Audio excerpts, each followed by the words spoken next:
Okay, so now we're going to do percentiles. And the first way we're going to do it is if you pick a data point, what percentile is it sitting at? So let's say we pick 16.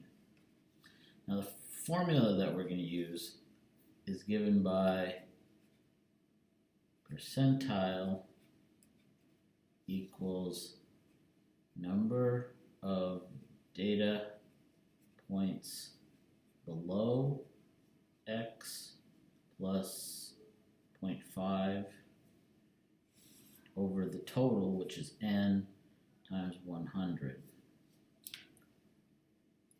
100. Oops, I got to the edge of the paper. That's supposed to be a 100. Okay, so of 16, we're going to count things below 1, 2, 3, 4, 5. And we have 5 plus 0.5 over 12. 1, 2, 3, 4, 5, 6, 7, 8, 9, 10, 11, 12 times 100. All right, so we put that in our calculator. 5.5 divided by 12 times 100. We get 45.8. 3 repeating. Now percentiles are always integers. So anytime you have a decimal, you always round up because you know you're in the percentile above it. We don't have a 0 percentile.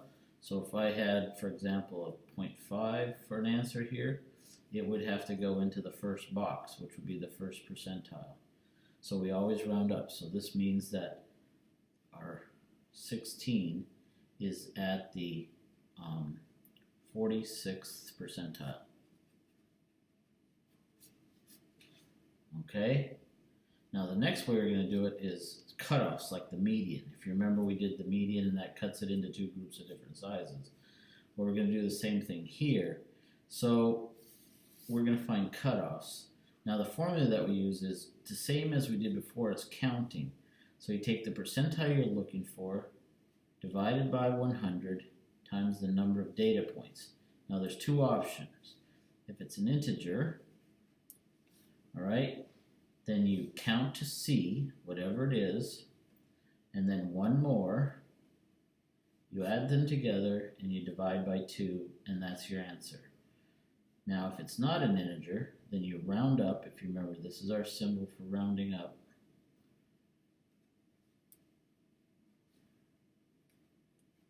Okay, and then you just count to that one right there. So let's say we're trying to find the 15th percentile. Okay, so that would be C is 15 divided by 100 times 12. All right, so you stick that in your calculator, 15 divided by 100 times 12.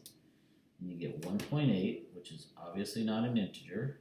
So you round it up to 2. And we count, go back up to our list, count over 1, 2, and that gives us our 15th percentile is 10.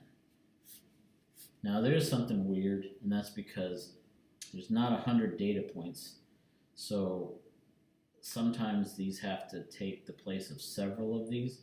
It makes more sense to have 100 points or more. It's like having 100 boxes and not having 100 things to put in them. But we can still run for the formulas and get answers, so it works fine. And we get a percentile, 15th percentile of 10.